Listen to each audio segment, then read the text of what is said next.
ঝরঝরে গন্ধরাজ চিকেন পোলাও বানাতে হলে এই রেসিপিটি আপনাদের দেখে নিতেই হবে মনোযোগ সহকারে। প্রথমে কড়াই দিয়ে দেবো 1 কাপ সাদা তেল।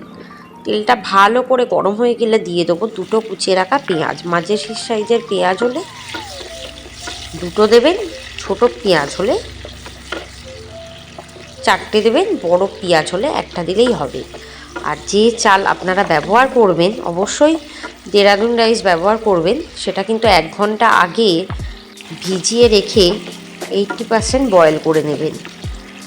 পেঁয়াজটা ভালো করে ভাজা হয়ে গেলে হোক ততক্ষণ দিয়ে দেবো পরিমাণ মতো আদা, 2টো গোটা রসুনের কোয়া, 7-8টা কাঁচা লঙ্কা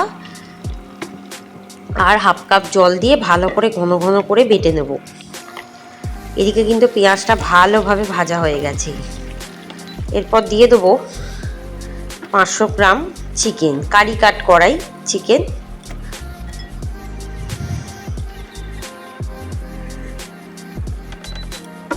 চিকেনটা দিয়ে ভালো করে আমি পেঁয়াজের সাথে ভেজে নেব। দেখুন চিকেনের কালারটা কিন্তু চেঞ্জ হয়ে যাবে ভাজতে ভাজতে। 1 চামচ লবণও দিয়ে দেবো, দিয়ে আবারও ভাজতে থাকবো। দেখুন চিকেনের কালারটা বেশ চেঞ্জ হয়ে যাচ্ছে। চিকেনটা প্রায় ভালোভাবে ভাজা হয়ে গেলে একটু জল বেরোলে চিকেন থেকে দিয়ে দেবো এই বাটা মশলাটা, যার মধ্যে আছে আদা, রসুন, কাঁচা লঙ্কা। কাঁচা লঙ্কাটা আপনারা বুঝে দেবেন, আমি 8টা কাঁচা লঙ্কা ব্যবহার করেছি। আপনারা ঝালটা বুঝে দেবেন কে কেমন ঝাল খেতে পছন্দ করে। এবার মশলাটা দিয়ে কষিয়ে নেওয়ার পর দিয়ে দেবো 4 থেকে 5টা গন্ধরাজ লেবুর পাতা, একটুখানি ভেঙে ভেঙে। অবশ্যই তার আগে একটু গরম জলে পাতাটা ধুয়ে নেবেন। এরপর দিয়ে দেবো 1টা গোটা টমেটো, দিয়ে ভালো করে এটাকে কষিয়ে নেব, একটা সুন্দর ফ্লেভার চলে আসবে। এরপর দিয়ে দেবো এই মশলা ধোয়া বাটির হাফ কাপ জল, দিয়ে আবারও ভালো করে কষিয়ে নেব। কষানোর পর আরও হাফ কাপ জল ব্যবহার করছি। এবার একটু ফুটে উঠলে দিয়ে দেবো রাইসটা, যেটা আমি 80% বয়েল করে রেখেছি। দেখুন কেন আমি চালটা ভিজিয়ে রেখে তারপরে বয়েল করেছি। দেখুন চালটা কিন্তু একদম ঝরঝরে রয়েছে আর বেশ লম্বা লম্বা হয়ে গেছে। আর অবশ্যই এই ভাতটা বয়েল করার সময় 1 টেবিল চামচ লেবুর রস, নয় 1 টেবিল চামচ ভিনিগার, আর নয় 2 টেবিল চামচ সাদা তেল দিয়ে দেবেন, তাহলে ভাতটা কিন্তু ভীষণ ঝরঝরে থাকবে। ওপর থেকে 1 চামচ চিনি দেবো, আর দিয়ে দেবো 1 চামচ লবণ। বড় চামচের 1 চামচ চিনি, 1 চামচ লবণ, আর দিয়ে দেবো 3 টেবিল চামচ ঘি, দিয়ে ভালো করে এটাকে মেশাবো।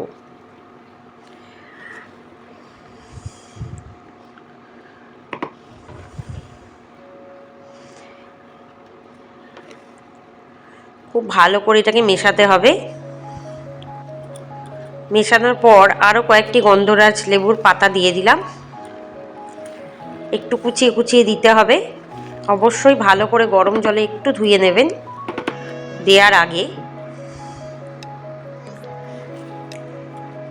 দেখুন মেশানোর ফলে কালারটা কিন্তু চেঞ্জ হয়ে গেছে। এরপর 10 মিনিট ঢাকা দিয়ে রাখবো। 10 মিনিট পর ঢাকাটা খুলবো, পর ভালো করে এটাকে মেশাতে থাকবো।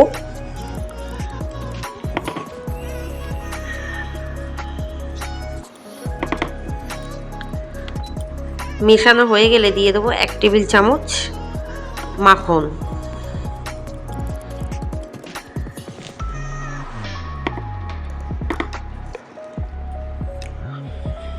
মাখনটা দেওয়ার পর আরও 1 চামচ লবণ আমি অ্যাড করছি, দিয়ে মাখনটা মেল্ট হওয়ার অপেক্ষায় থাকবো। আর যাতে আরেকটু ঝরঝরে হয় তাই একদম আঁচটাকে কমিয়ে 15 মিনিট ঢাকা দিয়ে রাখবো। 15 মিনিট পর ঢাকাটা খুলবো। দেখুন একদম কিন্তু বাটারটা গলে গেছে, বেশ ঝরঝরে হয়ে গেছে। এবার জাস্ট ডিমে রেখে বেশ কিছুক্ষণ, তারপর আমি নামিয়ে সার্ভ করে দেবো। রেসিপিটি কেমন লাগলো জানাতে ভুলবেন না। অবশ্যই এভাবে বানিয়ে দেখবেন, ভীষণ ভালো টেস্ট হয়। এটা কিন্তু শুধুও খাওয়া যায় বা চিলি চিকেনের সাথে বা আলুর দমের সাথে বা পনির রেজালার সাথে আপনারা পরিবেশন করতে পারেন। বাড়িতে অতিথি এলে এইভাবে গন্ধরাজ পোলাও বানান, ভীষণ সুন্দর টেস্ট হবে।